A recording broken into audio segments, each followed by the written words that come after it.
Telugu சினிமாவுடைய natural star அப்படின்னு சொல்லி எல்லாராலையும் பாசமாக அழைக்கப்படுற நம்ம நானி பார்த்துட்டிங்கன்னா இப்போதைக்கு வந்து பாரடைஸ் மூவியில் நடிச்சிட்டு இருக்கிறது நம்ம எல்லாருக்குமே தெரியும்.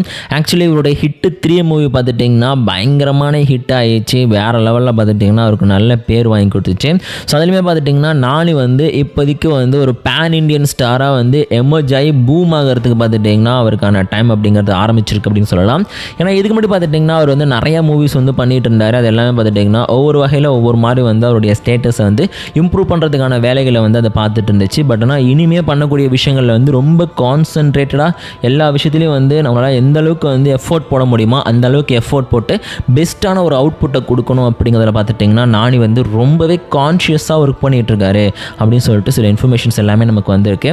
அட் த சேம் டைம் பார்த்துட்டிங்கன்னா நானி வந்து ஒரு பேன் இண்டியன் ஸ்டாராக மாறுறதுக்கான எல்லா விதமான தகுதிகளுமே அவருக்கு இருக்குது. ஆக்சுவலி பார்த்துட்டிங்கன்னா நான் ஈ அப்படின்ற மூவியாக இருக்கட்டும், ஸோ அதுக்கப்புறம் பார்த்துட்டிங்கன்னா ஹாய் நன்னா, அப்புறம் வந்து ஷியாம் சிங்காராய், இந்த மாதிரி மூவிஸ் எல்லாமே பார்த்துட்டிங்கன்னா நானியோடைய அந்த ஸ்டேட்டஸை அவருடைய பேன் இண்டியன் ஸ்டார் அப்படின்னு சொல்லப்படக்கூடிய அவருடைய அந்த இமேஜை பார்த்துட்டிங்கன்னா அடுத்த லெவலுக்கு வந்து புஷ் பண்ணி கொண்டு போச்சு அப்படின்னு சொல்லலாம். ஸோ அடுத்த லெவலுக்கு அவங்க வராங்க அப்படின்னாலே அதுக்காக பார்த்துட்டிங்கன்னா அவர் வந்து எந்த அளவுக்கு வந்து எஃபோர்ட்டை போட்டிருக்காரு அப்படிங்கிறது வந்து அதை பார்க்கும்போதே நமக்கு தெரிஞ்சுது.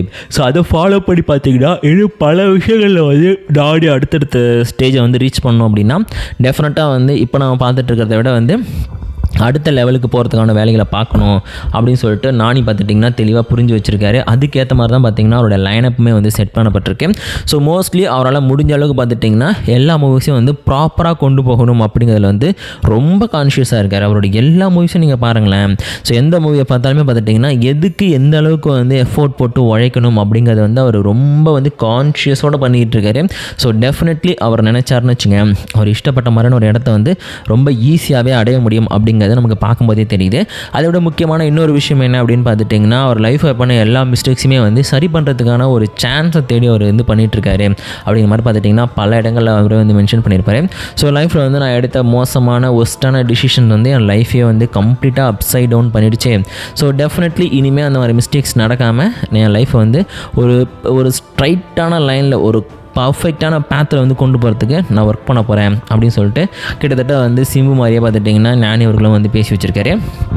ஸோ நானிக்கு பார்த்துட்டிங்கன்னா அவருடைய மூவிஸ்லேருந்து கிடைக்கக்கூடிய அந்த ஒரு ஃபேமாக இருக்கட்டும் எல்லா விஷயங்களையும் பார்த்துட்டிங்கன்னா பெருசாக தலையில் ஏற்றிக்காத ஒரு ஆக்டரு. ஸோ எப்போவுமே பார்த்துட்டிங்கன்னா அவர் வந்து தன்னுடைய ஃப்யூச்சரை பற்றி அதிகமாக யோசிக்கிறத விட பாஸ்டில் நடந்த விஷயங்களை வந்து எப்படி ஃபிக்ஸ் பண்ணுறான் அப்படிங்கிறதே பார்த்துட்டிங்கன்னா அதிகமாக கான்சன்ட்ரேட் பண்ணக்கூடியவர். அப்படி தான் பார்த்திங்கன்னா இப்போதைக்கு இந்த ஹிட் 3 மூவி வந்து ஓரளவுக்கு ஹிட்டாக இருக்குது, அதில் எந்த டவுட்டுமே கிடையாது. பட் இருந்தாலும் பார்த்துட்டிங்கன்னா அது இன்னுமே வந்து அவருடைய பிளான் பண்ணி அவருக்குன்னு வந்து மைண்டில் ஒரு பிளான் இருந்திருக்கும், ஒரு மூவி இருந்திருக்கும், ஒரு எக்ஸிக்யூஷன் இருந்திருக்கும் இல்லையா. ஸோ அந்த அதை வந்து மீட் பண்ணிச்சா அப்படின்னு கேட்டால் அது ஒரு டவுட்டான விஷயம் தான் அப்படின்னு சொல்கிறாங்க. ஸோ அதெல்லாம் பார்த்துட்டிங்கன்னா அவருடைய இப்போதைய பிளான் என்ன அப்படின்னு பார்த்துட்டிங்கன்னா ஏதாவது சிம்பிளான அது பார்த்துட்டிங்கன்னா ஒரு மாசான என்ட்ரி கொடுக்குற மாதிரி ஒரு மூவி தேவைங்கும்போது தான் பார்த்துட்டிங்கன்னா ஆல்மோஸ்ட் வந்து ஒரு கேஜிஎஃப் மாதிரியான மூவியாக தான் வந்து இந்த பாரடைஸை வந்து ஒர்க் பண்ணிகிட்ருக்காங்க. ஸோ அது வந்து பொதுவாக ஒரு டெம்ப்ளேட் அப்படிங்கிறது வந்து தமிழ் சினிமாவில் மட்டும் இல்லாமல் எல்லா சினிமாவிலையும் இருக்கும். ஸோ அது பார்த்துட்டிங்கன்னா ஒரு மூவி வந்து ஹிட் ஆகிடுச்சு அப்படின்னா அதை ஃபாலோ பண்ணி அதோடைய சாயல்லையே பார்த்துட்டிங்கன்னா நிறைய மூவிஸ் வந்து எடுத்து தள்ளுவாங்க.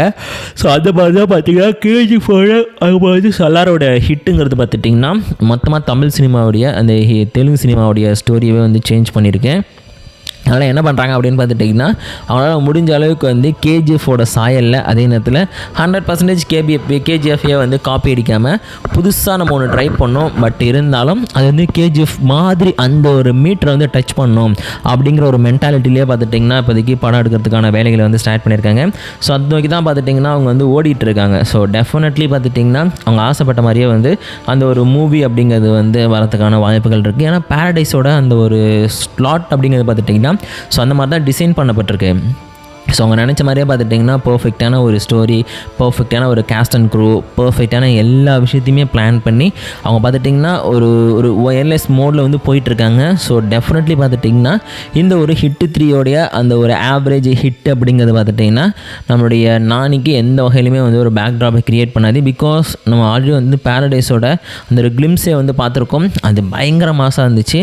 ஸோ எப்படி வந்து மற்ற மூவிஸ்க்கு வந்து ஒரு எஃபோர்ட் போட்டிருக்காரோ அந்த மாதிரி தான் இந்த மூவிக்கும் வந்து எஃபோர்ட் போட்டிருக்காரு. ஸோ டெஃபினெட்லி பார்த்துட்டிங்கன்னா இந்த மூவி வந்து எதிர்பார்த்த விட ஒரு ஹியூஜ் ப்ராஃபிட்டை கொடுக்குற ஹியூஜ் ஹிட் ஆகக்கூடிய ஒரு மூவியாக இருக்கும் அப்படின்னு சொல்லிட்டு நம்ம நானி வந்து நம்பிட்டுருக்காரு. ஸோ நேச்சுரல் ஸ்டார் நானிக்கு வந்து எதுவுமே வந்து சப்போர்ட் பண்ணுதா இல்லையா அப்படிங்கிறது வந்து நம்ம வெயிட் பண்ணி தான் பார்க்கணும். ஸோ அப்போ பார்த்துட்டிங்கன்னா அந்த படம் ரிலீஸ் ஆனோடனே கண்டிப்பாக நம்ம சேனலே வந்து ரிவ்யூ வீடியோ போடுறேன். அதுக்கு நம்ம சேனலை சப்ஸ்கிரைப் பண்ணிக்கோங்க. இதே மாதிரி இன்ட்ரெஸ்டிங்கான இன்னொரு வீடியோவில் நான் உங்களை மீட் பண்ணுறேன்.